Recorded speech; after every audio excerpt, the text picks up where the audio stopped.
quiet seaside town, an evil lain to rest centuries ago, has risen. An abandoned fortress deep in the swamp holds a secret that could save the village or destroy it. Now, a band of adventurers sets out to dig up the wounds of the past and bring the light of day to the roots of ruin. This is Tabletop Gold.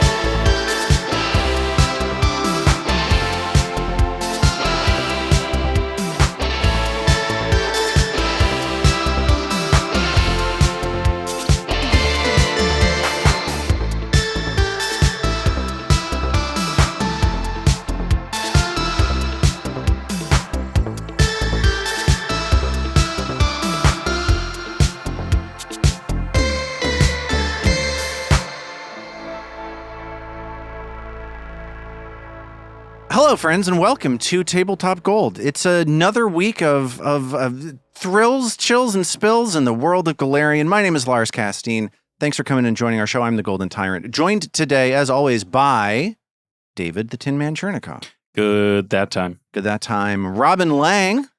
Good evening, good morning, good afternoon. Okay.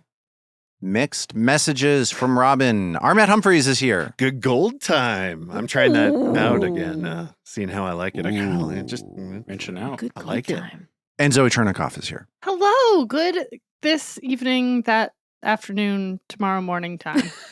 Good all of Good those. tomorrow All of morning. those. I'm glad everyone's having a good one of whatever it is that we just said. We were talking about what it is that we wanted to chat about before we got into our game today, and David had something that he wanted to talk about. All I know is that it's related to something. I know what that thing is, but I do need you to tell me what it is that we're talking about, please. The thing is Schoolhouse Rock. Schoolhouse Rock, the Generation X educational film strip series that was abutted onto various network Saturday morning cartoon things to teach you about American history. Yeah. And Lars, Junction, you have a junction. gift for exactly that kind of distillation. yeah, that was I clean. as I was saying it, I was like, I'm going to wait a beat and just hope that Lars does the thing he does where he like perfectly fluidly says exactly. It's especially with like those kind of cultural touchstone. You just know exactly all the little stars in the constellation to bring together to conjure exactly what the thing is. I got a bunch of bullet points running around in my head, and I can rattle them off at any time I need to.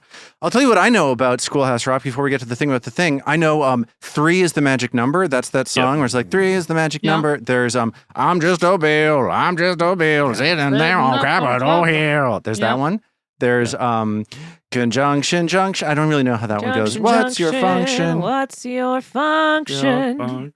And then there's the parody of it that was on Saturday Night Live that was like banned forever in the like Robert Smigel cartoon series where they were like, we're talking about how mega corporations own all the networks and only put the things that they like on the show. And like, and that aired once and then was deleted forever off of like all of reality. Yeah. That's what I know about Schoolhouse Rock. We discovered last week with our children that there has been made a reboot What? Yeah. of Schoolhouse Rock. Unnecessary. And that's exactly right. And that's our show. Do kids even know what rock is anymore? Is that Yeah. like a reference that children I understand? not cool. Now that you mention it, That's the what it is. only part of Schoolhouse Rock that my kids that have much frame of reference for is probably the house part. They're like that whatever house whatever that we watch all the time. Yes. I love that thing. So certainly they hadn't seen any of the original video, which sure, whatever. Like, why would they have? Sure. They're Um, terrible. So this thing, I'm with him. I didn't like I thought that from the way that it was framed and presented on whatever streaming app it was that like, burped this forward to us because we've watched other children's programming through it. It seemed like what it was going to be was just a compilation, like a gathering, and then just playing a bunch of them in a row. Sure. And then from what started happening when we hit play, it seemed like at first it was going to be a peppy, like kid-oriented, up-tempo, but still more or less like documentary about Schoolhouse Rock. Okay. And then what it actually turned out to be was that they had taken a bunch of the music and made new short films of new people singing the same songs, like new music videos of them. Right. For the youth. That were basically like just live action of like a person. And maybe this is a person that the internet will have heard of that I haven't because I'm like in my late 30s and too far out of touch. Or maybe these were just not particularly well-known musicians. no, she's I don't famous. totally You just- know. Who's She's famous? Who is it? I'm going to Was have it to Google PewDiePie? it. Did PewDiePie sing about a bill or whatever? That I would have recognized. I know who PewDiePie It was is. I Skibidi know Toilet. about PewDiePie's love of interjections. Right. So Was that it- wouldn't have surprised me. Was it Skibidi Toilet singing about conjunctions? It was. Yes, that's right. I'm just a skibbity dibbity bill sitting on Capitol Hibbity Hill. Skibidi Bill, we've done it. This is it. Done it, everybody. We've But cracked so it. this music video starts to Robin's gone. well, she has to go. This it's basically like this sort of odd music video of this woman's re-singing the song, but they're interspersing little clips from what was something Planet Janet. Janet Planet. That's her Solar- name, Janet Planet? It was about the solar system. I want to Interplanet. reveal at the end of this Janet? who the woman was and Oh, see this how is many very people exciting. have heard of her. All right. So anyway, Interplanet Janet had been re-recorded, and it was mostly this woman singing Interplanet Janet. And then every once in a while, they would like put a little clip of Interplanet Janet. And our children were not only like not terribly, they were so confused by it Sure. that we had to explain to them what it was. And we were like, well, when we were growing up, there were these cartoons that like explained these things to you, and they were really fun, and a lot of people know them, and that's what it's about. And they were like, could we just watch those? And so then we went on YouTube, and that's what we did. Yeah, that makes so Also, much though, more sense. Okay. Schoolhouse Rock is way older than that. Schoolhouse Rock is not Yes. when we were growing up. That was from like the mid 70s. Yeah. It's That's so right. old. It that's right. And that would have been a more accurate thing to say, but in the moment it was a little bit. No, but anyway, the I'm point not saying is, it to criticize you. I'm saying it to question why are they doing it? and why That's my point. so all that it had the effect of doing was driving us back to the original, which feels like probably something that's happened with other remakes or adaptations or whatever, that certain people are drawn to it because they like the original thing, and then really all that ends up happening is you just kind of want to watch the original thing. Totally. It was very interesting for it was clearly remade to appeal more to our children. Like kids now, they won't like it's this old aesthetic, and they move too slow, and da da da da da da. And instead, my kids were like, "This is Dada. Could you show me what it is referencing?" It was really and then we had a perfectly nice overperformed. time. Like it was like operatic. There is a Schoolhouse Live musical that actually has a plot yeah. going through it where there's a teacher and it's like learning, kind of getting all these ideas about his first day of school as So a is it teacher. like a- and so It's everyone's like a just doing jukebox? all of the songs. It's a jukebox musical. And it's a jukebox musical of Schoolhouse Rock. yeah, it's just Schoolhouse Rock Live is what it's called. That seems reasonable to me. I think that's like a totally cromulent framework for just getting a bunch of these things like strung out with each other. I'm into it. All right, so I feel like we need to fire Chekhov's Zoe knowing who the hell this woman was. Can I Zoe, guess? who the hell is this woman? Yeah. All right. Let like a singer who is known, although not primarily a singer, Okay. like a sort of multifaceted person. Or I'm- I don't think of her as primarily a singer. I think of her as affiliated with a TV show. Okay. I'm a TV show. That throws me off. Before you said that, I'm just going to do the guess that I got from the beginning. I'm guessing Janelle Monáe is who I'm guessing. Oh, I would love that. That be would have been amazing. fine, David knows and I who would have Janelle Monáe recognized. is. Please, I would have recognized. Listen, Janelle Monáe. I'm trying to say a name here. I'm doing I'll my best. give you a clue, which is that the first letter of the first name is correct. Oh, it's a J. J. Yeah. Jane Krakowski. Oh, that would be so That would good. be I great, would've loved right? that. The rural juror. Also up for that. This is turning into who do we think David doesn't know who they are? The game. Yeah, Which this is getting more pointed than I was anticipating. and- No, no. Like Jane Krakowski, she has blonde hair. Oh, Okay, well, is it Janet Jackson? She sometimes Yes. has blonde hair when she dyes it blonde. Jailer Jenna Swift. Marbles. Taylor Swift. No, Juliana Hough. Oh, from the dancer. From that dancer Yeah, show. she's from the whatever. The And she was show in is the called. remake of Frickin' Footloose. Dancing with the Stars. Dancing with the Stars. She There we was go. the female lead in Rock of Ages, which is Oh, sure. one of the worst movies you ever saw. Bite your guys. tongue. You bite your tongue, sir. Just kidding. I think it was fine. I think Fine it's is okay. the I have correct no strong word. opinions. I don't mind having it on in the background. Well, so they got very famous people. Very incredibly famous people. What's her name? Huff is in it. And I can imagine the marketing pitch that was like, well, parents will click on the thing because they're going to recognize it and be like, oh, this is a good way to share this with my children. And then just the thing that started to happen was just so bonkers. Yeah. There was Well, like a dance break. Anyway, I'm waiting for the Coco Melon 50th anniversary special on Disney Plus starring whatever Huff the Third. That's what I'm going to be strapped in for in the year 2074. yeah. Yeah. We got to move on. Everybody, I want to Right. tell you some stuff because it's we're breaking off of 5 this episode. This is episode 165, and I want to tell you what's going on with us these days because there's a lot to get through. It's all awesome, so I want to give it as much time as I can, but I also want to move through it quickly so that we can get to our game. So check this out. Our Patreon. We have a ton of great content on our Patreon. We put episodes out every single week, premium episodes that if you join the Patreon, you get access to. This is what we've been putting out lately. We have the Gold Mine, of course, which is like an unfiltered, honest look at what goes into our show, including player insights, GM insights, behind the scenes stories, and more. That's always a good time. We put that up every other week. But this very month, we have just finished premiering a special 3-part series of Fiasco, playing our own custom playset called Gleaming Acres. This is something that David, Zoe, and our friend Scott did. If you're unfamiliar with Fiasco, it's a narrative game that tells stories about like unhinged, overly ambitious people who plan schemes and heists and things like that, and they always go wrong and everything like flames out and goes out of control. Gleaming Acres is a playset that was inspired by a choice that our Patreon community made. They recommended that we make a new Fiasco playset that's like a setting and a world that you play the game Fiasco in, built around a fading regional theme park, sort of like the movie Adventureland. And that's what we did.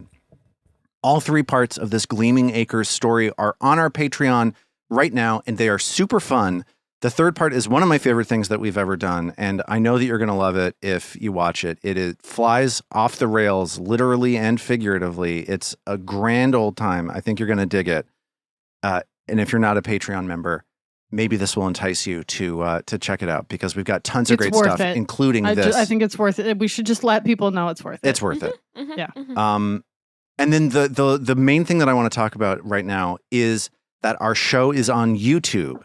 This is something that we haven't really talked a lot about on the podcast because it's been a sort of an experiment, but I want to talk about it now to draw people's attention to this. For the last 20 episodes or so, we have been producing a video version of our show and posting it to YouTube. We've talked about it a little bit. It's been something that we've referenced, but we've never come out and said, this is a thing that we're doing. The reason for that is that we know that a lot of people want audio versions of podcasts. They only want it as an audio thing. And we wanted to make sure that we were able to put this video show together without messing anything up for the audio show. And it seems like we figured out a way to do that. But in addition to people wanting audio, we hear more and more about people who want to see battle maps, want to see our faces, and want to see a visual component to what it is that we did. So we figured out a way to do that makes a great video show without sacrificing our audio show. Here's what I'm saying right now. The YouTube show premieres on Sunday nights at 8 p.m. every single week. If you go to our YouTube channel, youtube.com/@tabletopgold, we do a watch party every Sunday night where people chat live while the premiere is going on. I'm always in there chatting with people. It's a great time. And in order to promote this watch party deal, I have an announcement. For episode 166 and episode 167, we are going to be doing special giveaways during these premieres.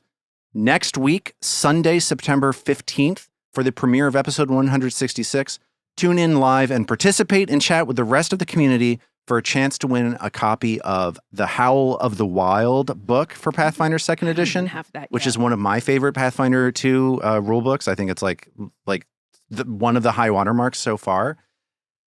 And the week after, Sunday, September 22nd, tune in live to episode 167 for a chance to win a copy of Player Core 2, the brand new remaster book with all kinds of player options, and it brings like a lot of the classes in the game up to the standards for the Pathfinder remaster. All you got to do is join in chat. I'll have a link there for a way to enter the contest, and by the end of the episode, you'll know whether or not you won. So the watch parties are a lot of fun, but stuff like this is always more fun with more people joining in. So we are using these giveaways to try to build some awareness around this and get some more momentum going for this, because I have a good time doing it. I think it's going to be a great time if you join in. That's the idea. So if you want to keep listening to the show the way you have been, do it. Nothing about that is changing. Keep listening to us on podcasts. It's great. But if hanging out and chatting for the live watch party sounds like a good time to you, come on over, enter the giveaway, and we'll make it a good time together. So there you go. My usual question. That's the deal, everybody. I'm sold. Zoe's coming. Okay, great. I was going to say, my usual question is, could I be entered in the giveaway? Because I don't have either of those books yet. No. It's a great question. Darn. The answer is no. Could I? Yes. Wait. What? Fascinating. That's not You- fair. Only ironically, though, Robin. It was just an ironic thing for David. It wasn't a sincere thing. Like It wasn't sincere. Okay, that's fine then. Can I enter or whatever? Can I enter or whatever? Yeah, I want to win your book. Yeah. So cool. So there you go. Everybody, let's enough of that. Let's get into it. Let's play our game.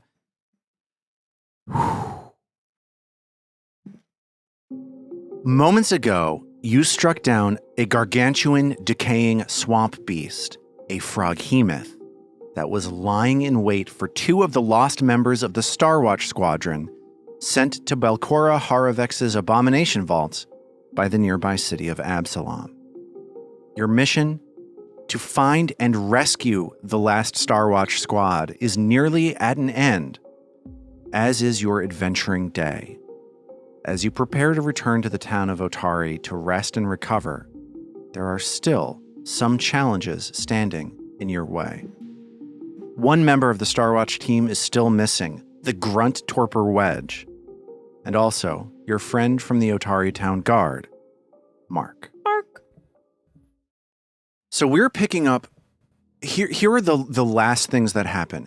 You cut this froghemoth in half with a massive spell from Isthin. Mag started investigating this like fishing shack that the froghemoth was nesting near and found a secret door leading off to the east. Secret door. And you took the time to heal yourselves and also Margot Jensen, the surviving member of the Starwatch team that you found in this area. I want to start off. I'm going to give you some experience points. Ooh. 150 experience points for completing an extreme difficulty encounter. Okay. Heck yeah. And 20 points for finding both Beverin and Margot. That 20 is 20 points each? No. Great question. No. It's 170 experience points total. Plus 20 for Beverin, right? So 190? No. If Absolutely. she'd lived, would we have gotten more points? Oh, if she'd lived, you would have gotten, I think, 2,000 points. Yeah. She was the secret word of the day That's that it. if you'd saved her, Always then the goes. confetti pops out, the puppet pops down, Right, we're Groucho level Marx 11. walks over. And, yeah. Wonderful. So we're at Yeah. 890 total? 890 sounds right to me. So we're 110 away from leveling up, y'all. Ooh, so close. Right. You're right on the cusp. I'm going to drop you guys in scene in just a second, but I want to set the scene slightly. You are at the bottom of this lake, this southern reach of this underground swampy lake. You're on the shore that has this burgeoning fungus forest sprouting alongside of it. Here's an issue. Your rowboat has the body of a froghemoth in it. Mag's Earthbreaker is at the bottom of the lake. And it's about 1:45 in the afternoon. Your boat, if you were to get this froghemoth out of it, can fit 4 people. You currently have 5 because there's the 4 of you and Margot Jensen. So what happens? Birdie's in the bag, so she doesn't count. Birdie's in the bag. The bag is full. Nobody else can fit in the bag. You said last time that at the pier where we fought the bog mummies and the spirit naga, there was another boat there, right? There is, yeah. A little ways up the lake, about 200 feet or so, there is, you can see maybe in the far distance, the faint outline of another rowboat. Do we want to grab that, or do we just have Mag continue to do her 400 swimming relay? Sounds like there's going to be at least a 200 swimming relay in order to get the new boat. Lars, yeah, we'll start by getting the Earthbreaker from the bottom. Great. And I guess while she's down there, Mag wants to check the boat for the boat that is with us now for any sign of wear and tear. Like, if we were to get the froghemoth out of it, which may or may not be possible, but like, would it be worth doing, or is the thing totally messed up from having had this giant creature standing in it and collapse in it? Yeah. So Mag jumps from the fishing shack down into this murky water. As you open your eyes to find the Earthbreaker, that stings. This water is disgusting. It's nearly opaque in front of you. Your arm reaches out, grabs the Earthbreaker. You come back up to the surface, and as you're coming up, you do a once-over on the rowboat. The rowboat looks fine. This rowboat has been used, presumably by the children of Belcora, to do work for quite some time. It's probably seen worse than this. These are relatively sturdy rowboats, as long as you're not trying to break it apart. Yep. So the boat seems okay. That's good. All right. Well, I would like to move the giant rotting frog from our vessel, please, and thank you. Sure. Mag so what does Mag do? AO uses Mage Hand for flavor help, even though it does nothing. Love a flavor Should help. we christen this boat the rotting froghemoth, or well, we need a bottle of wine for that end, first. Or Ooh, I like Froghemoth's end. Froghemoth's demise. ooh, I like that. Well, we got to get the froghemoth off the boat first. Yeah, so what I want to do is like pick it up and throw it in the fucking water. Oh. So can I do that? Sure. Okay, got it. So Mag just like beast modes and throws the thing into the water. And And now goes, the boat is... That's why you never skip leg day. It's like during the summer when your, dad or someone's like resting on a mat in the pool and you get up from underneath and dump them off of it as a kid. Yeah. No one else Yeah. did that? Yeah, no, it's exactly So. like that, only with glowing red eyes.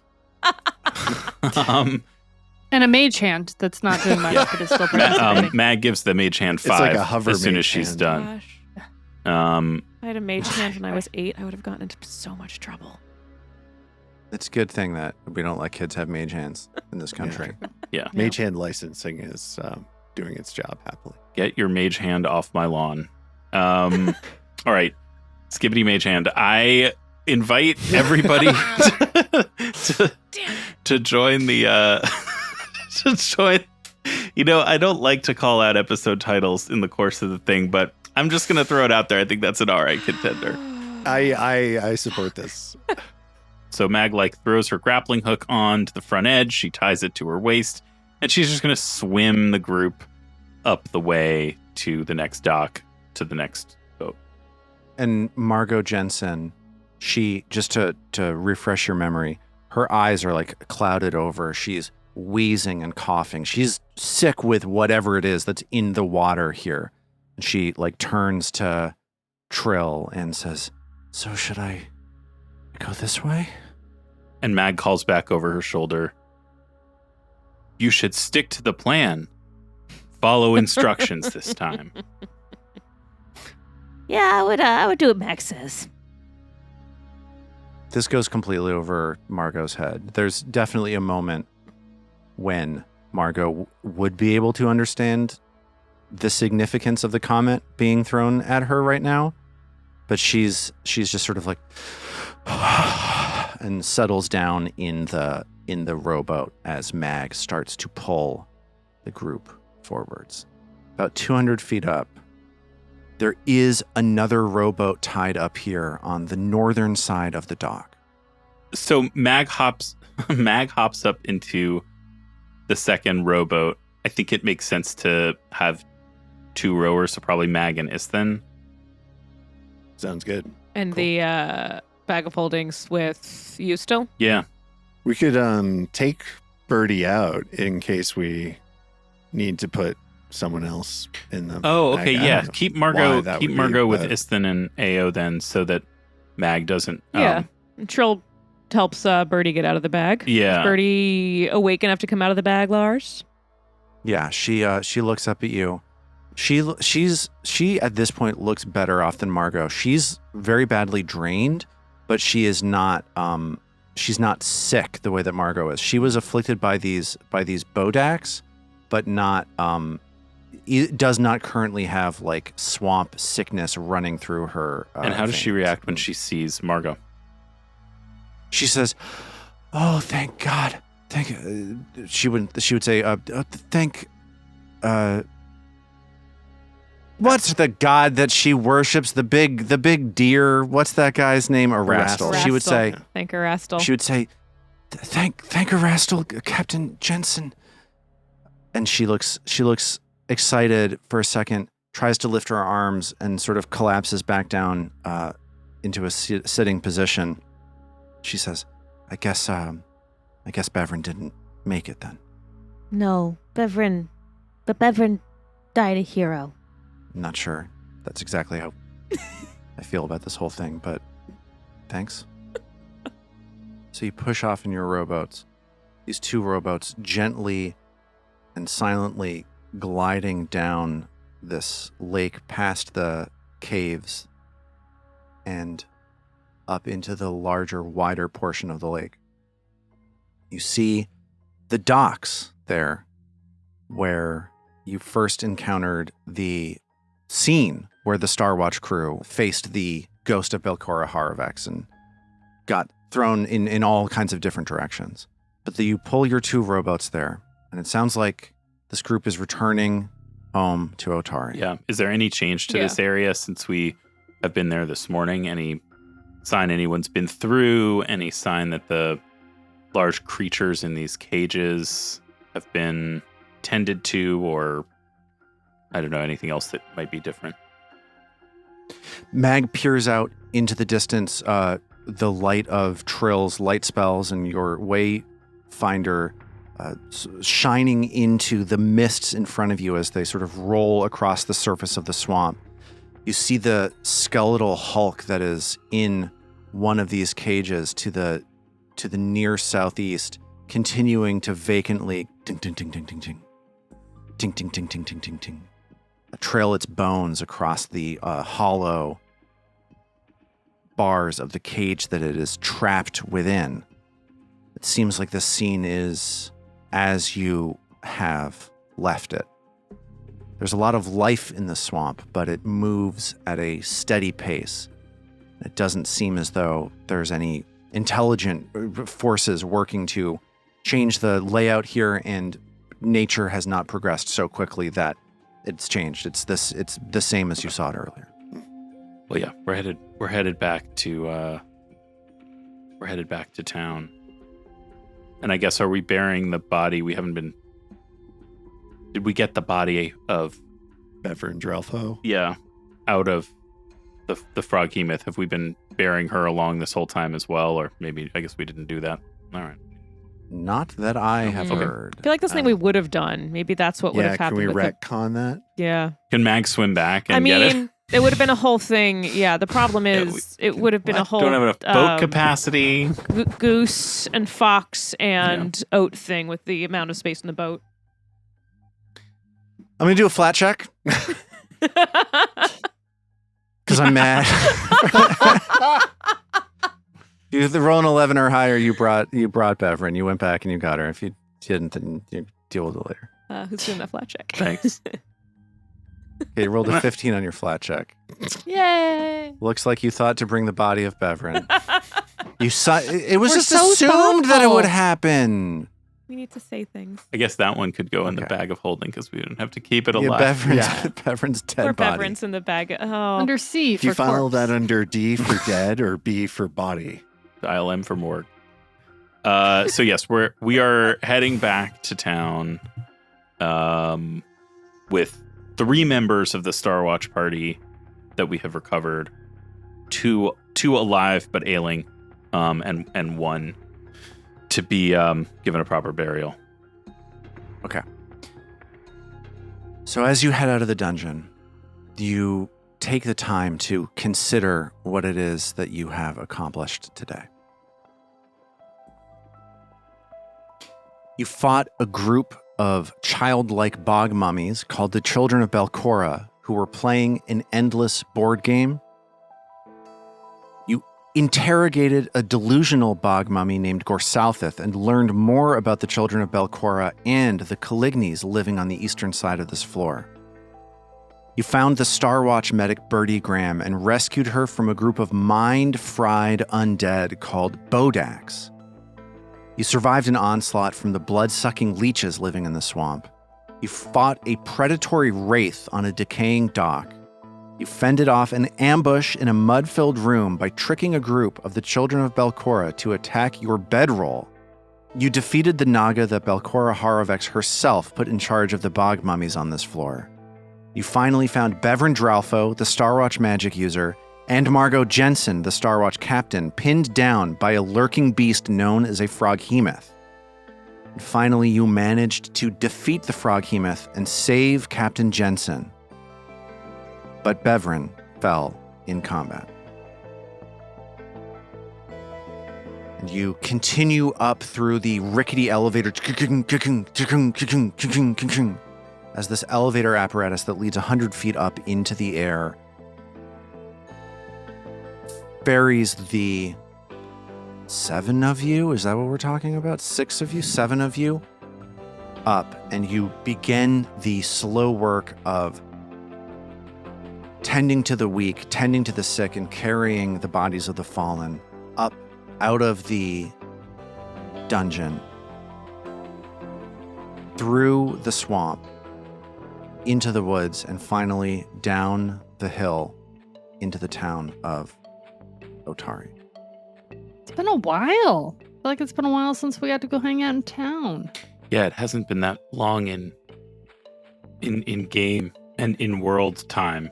It's been No, it's been like 4 hours. everything that Lars just recapped. So much stuff for half day. Even then, still not our longest day. It's not. But it. I mean, if we'd pushed on for the whole time, it might have got there, huh?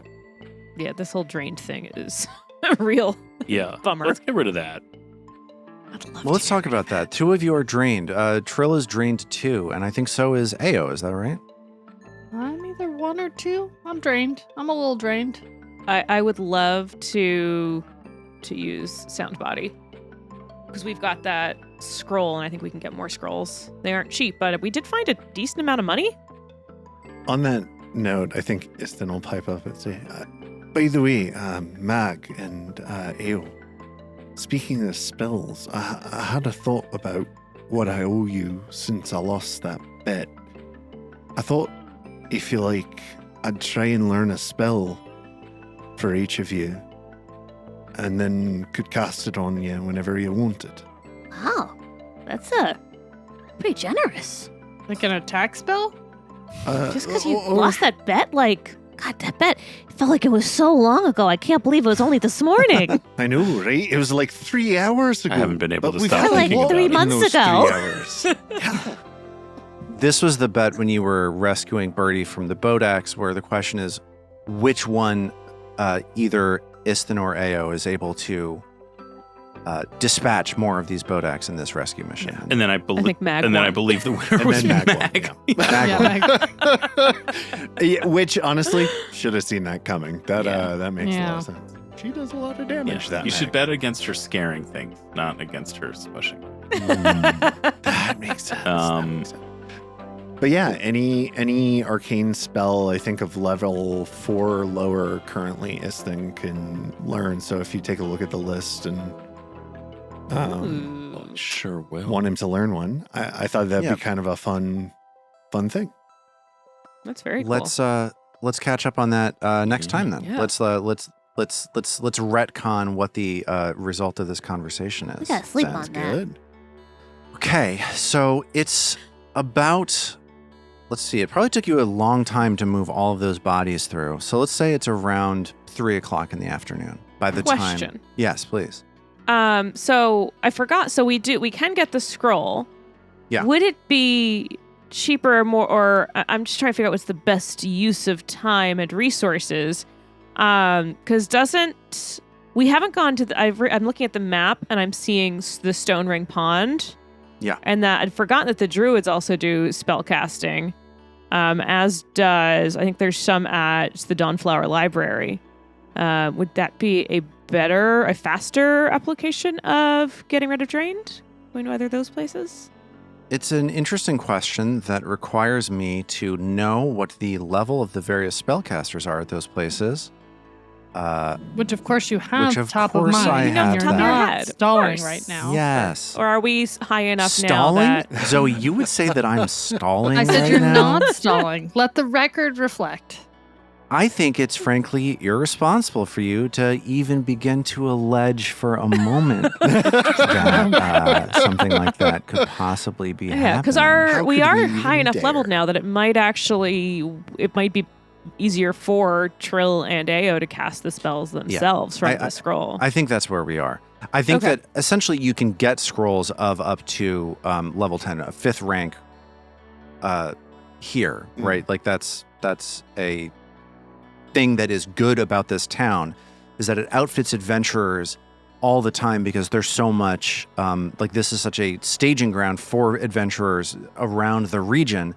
Because of that, like you can find potions and scrolls of quality that you wouldn't expect in a settlement of this size. But the people working here are still small towners, and they're not necessarily more skilled than you are, especially at this point. Okay. So the one thing, if you're trying to like strategically min-max the like efficacy of a scroll of drain of sound body, you're going to run into a little bit of a problem there because each time you cast sound body, it's targeting an effect. So you currently are under an effect that gave you drained 2 that you got from a dread wraith. So like once that wears off from going to bed, it's not like it's going to make that easier for you to like clear the rest of the drained away. It's going to be either sort of a on or off switch. Do you get what I'm saying? So because it was one thing that caused the drain 2, Yeah. using the scroll is just already going to get rid of the drain Correct. of both levels of drained? Yes. Oh, okay. I mean, we're not going to spend 2 nights resting, though, because we've got to get Mark. And Torpor Wedge. Let's not forget about Mr. Okay, and Torpor Torpor Wedge here. Wedge, the grunt. Yeah. Right, he's Yeah. the grunt. He is the grunt. Well, either way, we do need to buy another scroll of Sound Mind because Trill used her scroll of Sound Mind, the one she had. Okay. So you can buy a scroll of sound body, no problem. Yeah, so Sound Body. Yeah, I have Clear Mind and I have Cleanse Affliction. So either way, Trill's going to go to Morleybunt. So, all right. So let's split things out that way, where Trill heads off to buy a scroll to try to get rid of the drain condition affecting her body. What is everybody else doing? I think Mag would try to get the 2 survivors some medical care, or get them set up in an infirmary somewhere to recover, which her first thought would be Dawnflower, and dropping them off with Vandy. Ao tags along, perhaps slightly irritatingly on this, like continuing to administer care, but particularly to Birdie. See, look, I've got the skill. Like, I just need to, if I just wrap the, oh, Birdie, your armpit is there's an abrasion. Hold on. And she's, wrapping the tape around like her slimy frog shoulder, gripply shoulder. What do we say? I don't know. And she's like, very patiently dealing with it. I think that she She looks up at Ao and says, for how ineffective what it is that you're doing, it's still so much better than what those Bodaks were doing. So I'll take this. I'll take this any day of the week. Very stoic. of Yeah, her. I'm kind of an expert, Ao says, not really getting the undertones at all. And she laughs and just goes, Oh, here. And Ao sort of wraps like a chin bandage of gauze. Here, that'll catch it. So you drop these two off at the Dawnflower Library, and Vandy Banderdash is there to happily accept their internment. Or is internment the right word? Probably not. Their entry. Convalescence? Their convalescence. Thank you. Admission, yeah. Their admission. I should really stick to speaking words that I know. Ultimately, maybe later. But she says, "Oh, so you found some of them, and by Saren Ray's light, they're alive." They are, though somewhat the worse for wear. Yes, this one seems very sick. She looks over, she turns from Margot to Birdie and says, "This one will get better with time. I think we have some of that. So, thank you to the two of you for bringing them here." And Vandy turns towards Mag to get her ear for a second and says, "I thought it was terrible what they did leaving without you. Why would they do that?" Do you have anything that could revive this one? And Mag nods her head toward Margot. "Oh no, she's totally fucking dead." Margot? Oh wait, no, wait. I thought you were talking about Beverin. Sorry. I think it's just Istan and Beverin back by the... And he'll be taking her over to... Did Margot die? in the She's last so 10 dead. Oh wait, no, minutes? she's fine. She's fine. She's fine. I'm sorry, Sarah and Ray humor. Yes. We will care for her. Tend to the sickness. I think some time away from whatever it is that made her sick should bring her back to health. No, I mean, right now, can you revive her enough right now that we could speak to one? Oh, I'll get some soup. Yes, that should do it. And she snaps her fingers and yells, "Soup maiden! Come to me!" And a nurse emerges from the Dawnflower Library holding a large bowl of soup. Could you describe the nurse, please? Yeah, she looks commanding. She seems very dominant, like she knows exactly what it is that she wants out of life. Yeah. She seems very, very educated, but maybe has little patience for people giving her any back talk. Is that helpful to you, David? Yeah. No, just classic soup maiden stuff. I'm imagining a Saren Ray stand-up act. You know when your soup maiden comes in, right? Y'all know this? You seen this? If you summon a bowl of soup upon somebody snapping for you, you might be a soup maiden. Might follow There's her your soup Sarah. maiden. Right. All right, more hickory dickory dock. All right. So The soup maiden. I'm guessing, Matt, Margot, the soup maiden efficiently administers some soup to Margot, holds her, gently cradles her neck upright while Yes, as is the tradition. She does firmly pouring soup, vivifying soup down her gullet. We do a soup check real quick. Yep. Here we go.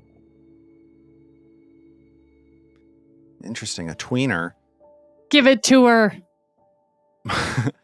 The soup, you see Margot as she's been repositioned onto like a bench in front of the Dawnflower Library. She sips the soup, and she's like, and Vandy looks at you and says, "This will heal her enough for her to have a a conversation with you, but you go easy on her now. The soup's not magic, you know. Is it minestrone? What kind of soup are we talking here? Like chicken noodle? Italian wedding. Oh. Yeah, that would It's revivify called in one. wedding soup. It's got everything you need. Noodles, various vegetables, a meatball, very small meatball, easy to choke on. Be careful. Is that a white bean? It is a white bean. And Margot sort of sputters back to life. She's like, and you see the fog clear from her eyes, just a little bit, and she looks like she's able to talk to Mag. And Mag kneels next to her gingerly. Are you back with us? She says, unless I'm about to face Pharasma's judgment, I'm back with you, yeah. Seems too good to be true. And she reaches out to Mag just to try to feel at Mag and see if she's really there. What happened between when you arrived on that lowermost floor and when we arrived to find you? We were fighting our way through the little gnome things, creeps, and then there was some sort of a spirit, and then the ghost, the Belcora Harovex's ghost found us after we finished dispatching the little ones, and she saw our uniforms, and she flew into a rage. I think we should have known that coming from Absalom meant that she would bring. She went crazy. And something happened, some sort of magic, and I saw the world ripping itself apart behind me, and I jumped into the water and I swam. Somehow I managed to keep Bevrin and from the town, the kid, Mark, in my sight. Lieutenant Marabi and the Corporal Wedge went off another way. And then once I had my wits back about me, I was trapped under that dock, and Bevrin told me that there was something waiting for us, that it wanted to eat us, and after that point I was in and out of consciousness. Very, very bad fever. Very, very, very bad fever. Then the next thing I remember, I was inside that thing, and now I'm here, eating this moderately good soup. Mag is taking measured breaths as she takes this all in. And she turns and glances briefly at Vandy, and then back to Margot. I can tell you have little strength. I have only 2 more questions. The rest can wait. I'll answer any questions you need. You saved my life. You all saved my life. When we'd planned to go in together, did you go in alone? Do we have to do this now? No. My last question then. What is it about me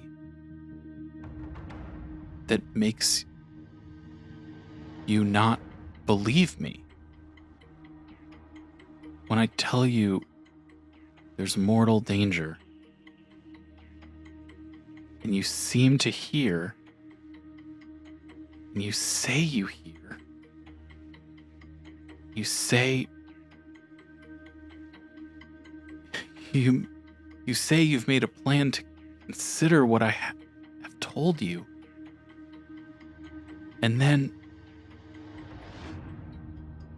you turn and next thing you proceed as though I've said nothing to you at all. It's not only you, it's everyone. It's been everyone my whole life. What is it about me so hard to just believe? She looks at you and she says, Mag, I don't really know you. And the thing that you say, that everybody around here feels that way. That's why we left you behind. I can tell you it's policy. It is policy. Broken policy tons of times before, though. People around here say that you're paranoid. They say you're delusional. Talk about something out there in the swamp. Say you're not able to see straight.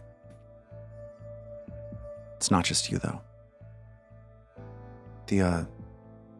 She speaks softly so that Isthan can't hear what she's... Is this then watching at this point? He's not here. He Okay. was taking Beverin to Lardis's. Okay. And then she says, the Valis, the kid. He's the laughingstock of Absalom. If my superiors found out that I let that guy accompany us, that I jeopardized a mission for that guy, do you understand how much trouble we would get in? I wouldn't be able to help anybody after that. That AO? And this time I think she does speak quietly because I think AO is here. Right. AO drops the gauze and stares. He's like, she's a liar. She lies constantly. She talks about trying to take control of the light. She's clearly... You can't trust her. Trill, she's a musician. You think that we can bring people like you? We can't do... I'm a professional. We're all professionals. Pretty clear now that we made the wrong call, but it's the call I had to make. With 10, 100, 1,000 thoughts of response flying through her head, one after the other, each scrambling to the top of the pile to reach the tip of her tongue. Mag instead takes another breath, stands, turns to Vandy. Keep her alive, as we've done, so she has plenty of time to reconsider. And Mag leaves. Mag, and she shouts out after you and just coughs, and she is ushered into the waiting arms of the stewards of the Dawnflower Library. And on the way out, Mag grabs another cup of soup off the tray that the soup maiden is still holding by the door. And Soup? And just totally just chugs it, just pounds it. What? She turns and she says, the heroes of Otari, they love the soup. Everybody. And there's like a faint clapping as all 25 soup maidens clap in unison for you. And they return back into the basement of the Dawnflower Library, never to be seen again. Side quest, get them back. I don't know where to go now. Where do we go? What do we do? Well, Trill's has gotten her scrolls from Morleybunt, and I think is going to go look for Ao to try and clear their drained condition. All right. So where are you guys set up? Where are we doing this? Ao, what's your deal? What's Ao I doing? think maybe eventually Ao gets sort of like politely but firmly shooed out of the convalescing on account of how she's, done what she can to help, which is, some, but not everything. So perhaps Trill finds her close to Rin's, trekking back to check in with Rin, get ready for a night's sleep. That makes sense. Yeah, so Trill's gone up to Rin's, figuring that Ao would eventually make her way back there. Maybe Trill got there first, maybe, because hers was a faster errand, I think. And so Trill's just been like, shooting the shit with Rin. Rin is fascinated. She's like, and the mummies were playing a game. It was a game that was on a board with pieces. It sounds so stupid. Why would anybody do that? They were very passionate about it. They got real mad at Mag for flipping it over. Oh, what a bunch of nerds. I'm sorry that you had to be so close to such big nerds. I mean, it was really more the kind of overwhelming, pungent, watery sensation that was hard to be around. I couldn't really breathe. So, you two look like you're afflicted by some sort of magical affliction. Yeah, Rin, it's like the worst. I feel so tired. Like I've been doing the gauze. I know. Ao kind of gets whiny and tired. That's because you stay up all night not doing anything, not doing your work that you should be doing. Trill just Rin, I'm like awkwardly totally looks away. practicing. You have to take care of your body. The body that you're building now is the body that you're going to have for the rest of your life, young lady.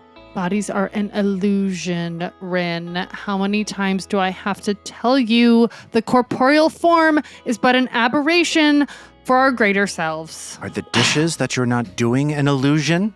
Is that also an illusion? Ao turns into Norman. She goes, maybe. And Rin shakes her head, throws her hands up.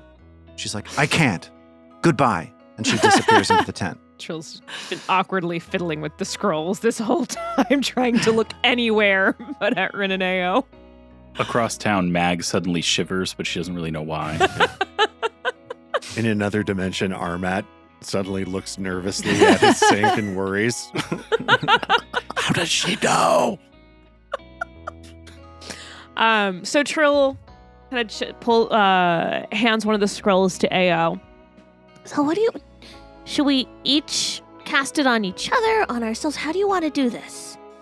Oh, cool. I feel like it's like a particularly sort of intricate scroll. Maybe it's got the, something like the, now I'm totally blanking on that. The Hippocratic snakes. I don't know. Oh, Anyways, yeah, I feel like yeah, it's like The cadices, yeah. The Cadices. Is that how you say it? I've always said caduceus. The Caduceus. I'm not, it's, The Caduceus. I can't exactly remember. It's been a long time since I took Greek. let's do it on the count of 3. Okay. I'll do you, you do me. Oh, I love it. Okay.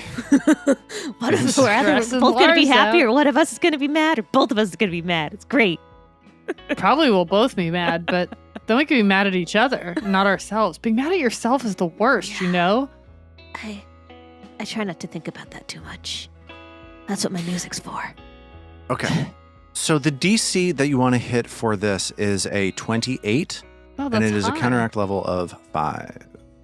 So in order to spend this 4th rank scroll and have it work correctly, you will need to succeed on this check with a spell attack roll, basically. 33 for Ao.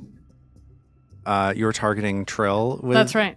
Okay. 1, 2, 3, we do each other. Yeah, hold on. Trill's drain condition goes away as Robin looks up some rules or something.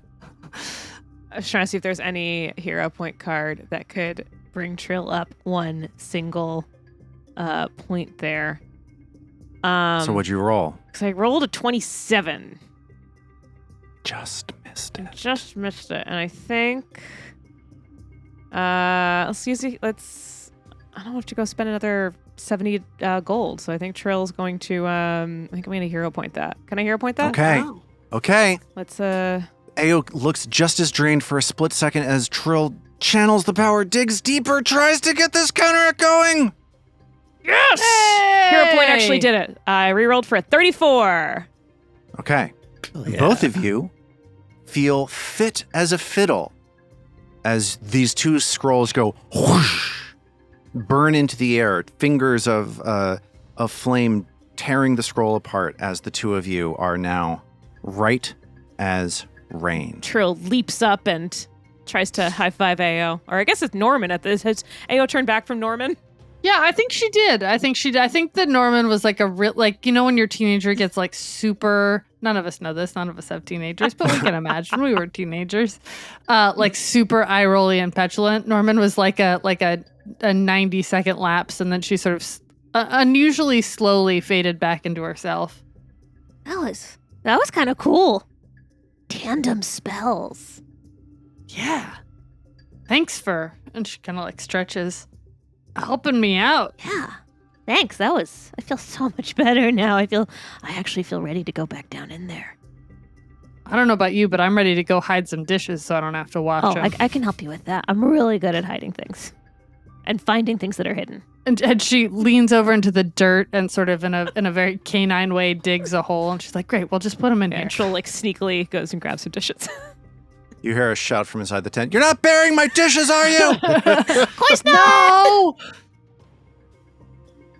So, as Mag is confronting Margot at the Dawnflower Library, and Trill and Ao get very lucky with like clearing this really devastating drained magic off of themselves, what is Istin up to?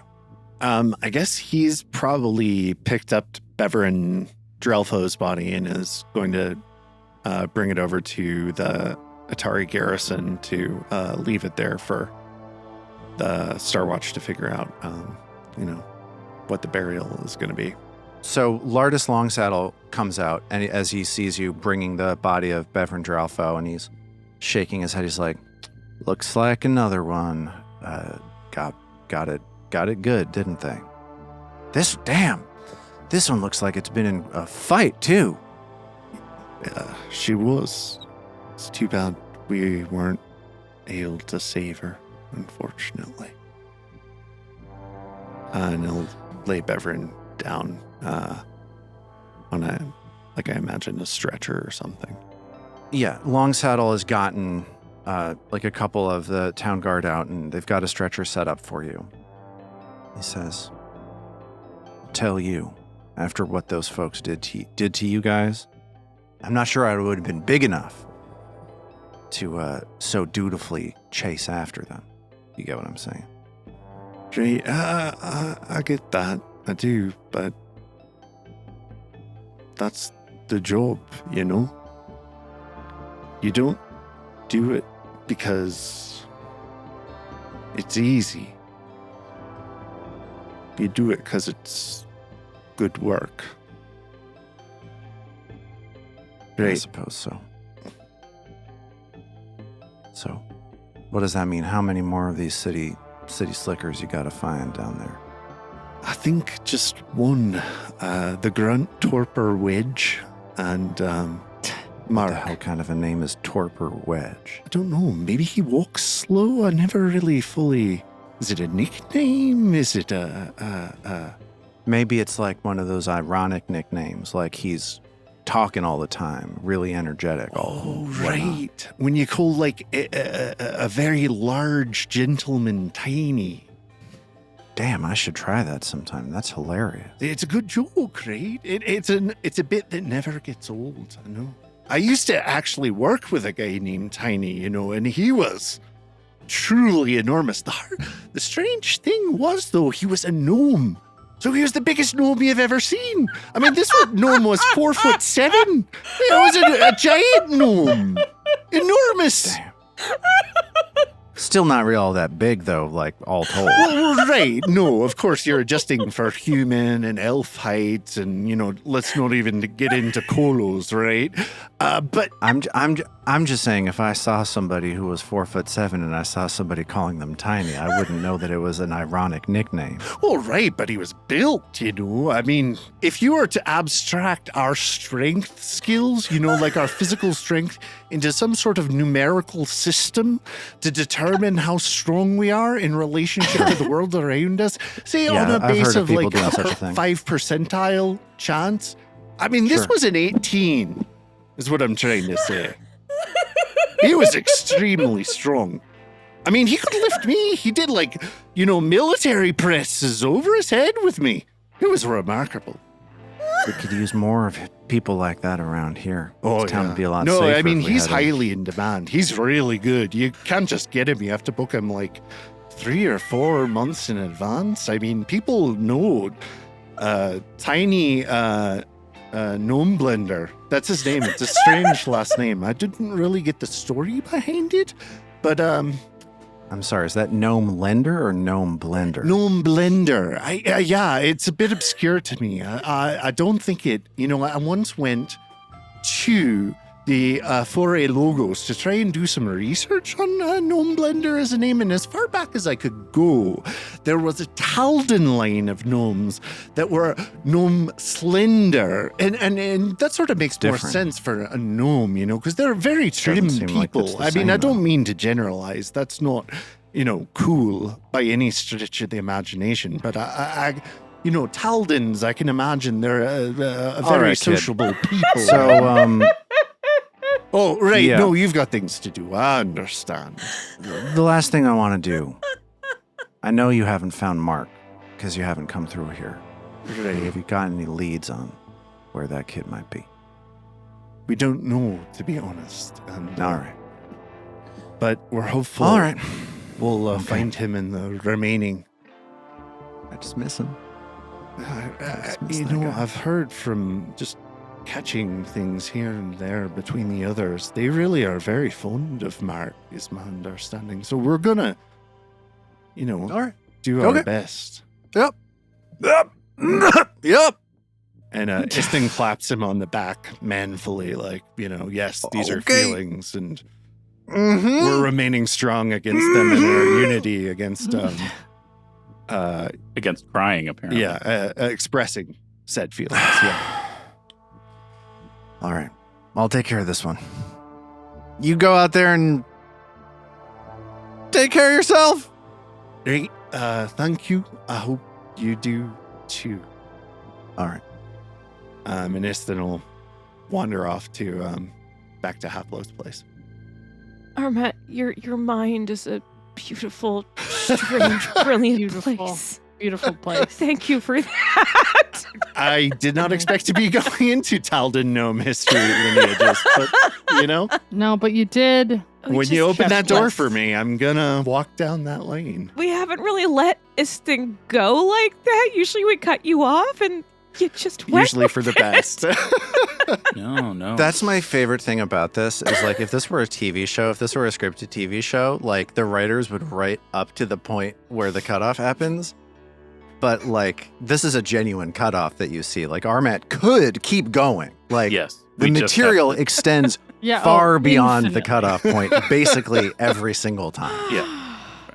Wow. I'm Okay. willing to lean in. That's for sure. Thank you for that. That's what that book is about. So, after this afternoon of activity in town, you settle in for another night, and the sun rises on a new day. And as Ao is waking up, she gets a message from the Dawnflower Library. There's a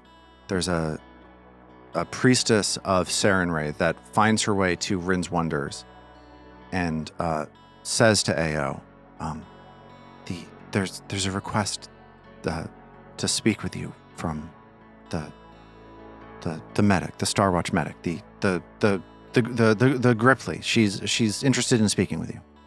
Oh, yeah. Birdie? Sure. Just a second. And Ao's holding a coffee cup that she's been drinking out of, and she walks out the back door of Rin's, around to the front where she's dug the hole for the dishes, plunks the cup in, and then comes in through the front door. She's like, where is she? Where is she? She's still in recovering. If you could come with me. Oh, sure, of course. I'll get my medical kit. Anything I can do to help. Okay, that's fine.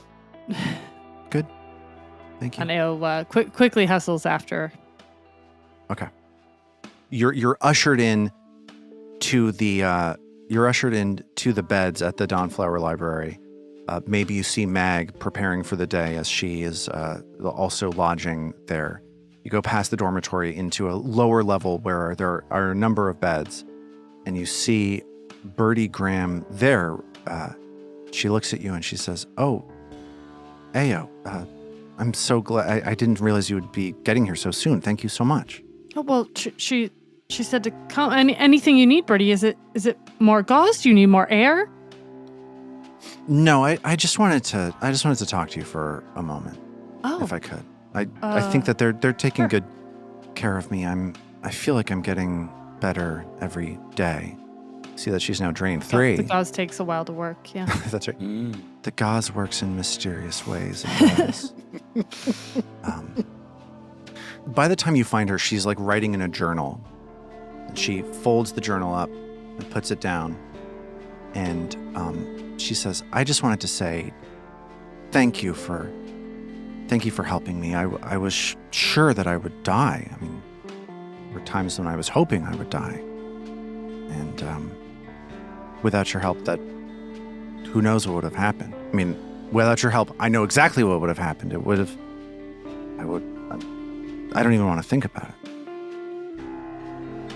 But yeah. I guess, you're welcome. Ao feels like a little uncomfortable at this moment of like genuine emotional exchange with someone she respects. Like she's, maybe shifting a little side to side, or like not deflecting totally, but not receiving either fully. And I think that she sees that and she's like, this will be real quick. I'm not trying to put more on you than you can handle right now. Oh, is it more uncommon feat skills that will help me heal my friends? She says, I only know one of those. I'm sorry. Okay. Oh, sorry. Yeah, no, I got greedy. I do that. Just those creatures, the Bodax. Yeah. I kept saying to myself, they're Bodax. Those were Bodax. Ao, this is a big problem. You only find creatures like that in places that are unspeakably evil.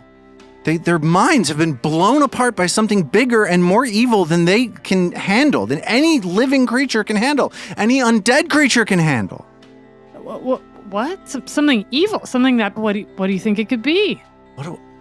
The energy from the Nimbaloth, the light in Mag's report that she wrote. Those creatures must have tried to connect to that light, and it destroyed them. Well, Bodax think too hard, get too close to, connect too deeply, become obsessed with something bigger themselves, and it shatters them. They're probably just like not strong enough for it, right? Like they just kind of can't handle it. She calms down for a second. She paces herself and she says, "When we met at that bar the other night." Last night? Was that last night? I think it was last night. It was 2 nights ago. 2 nights ago. Yeah.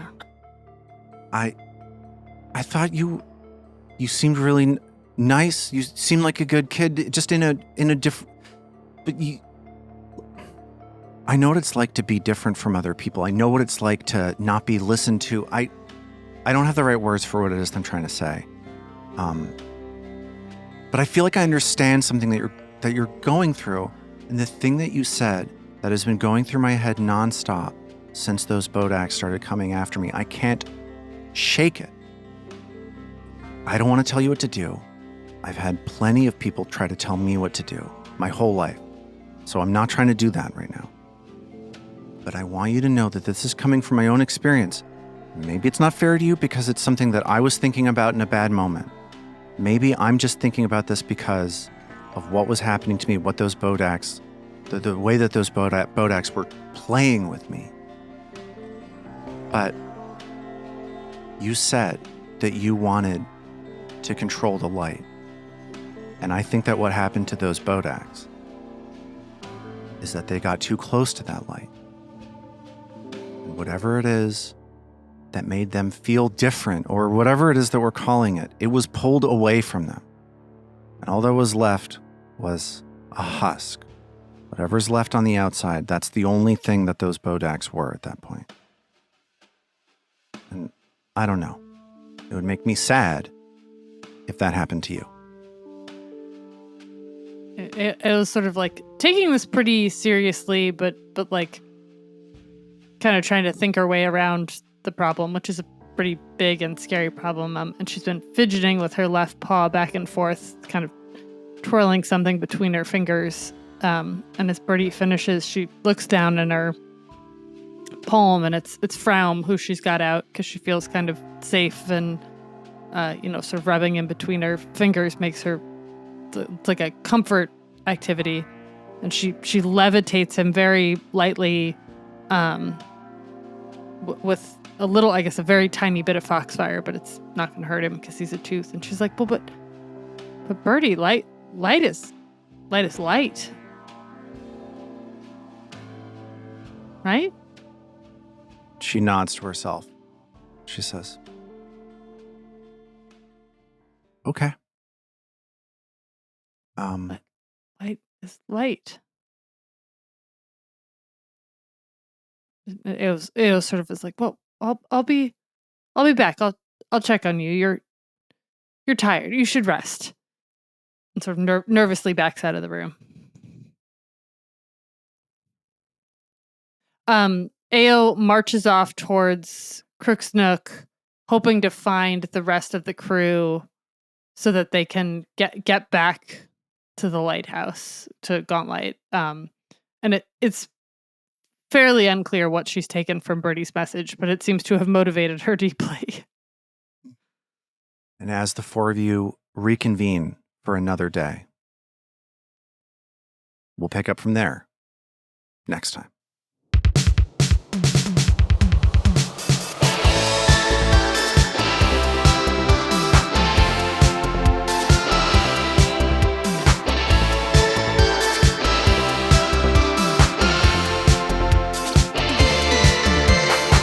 Roots of Ruin is a Tabletop Gold production produced under the Paizo Incorporated fan content policy, using trademarks and copyrights owned by Paizo that are covered under that policy. The Roots of Ruin is not published, endorsed, or specifically approved by Paizo.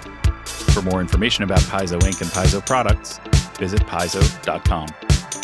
All original characters and content in The Roots of Ruin are the property of Tabletop Gold, and all rights are reserved.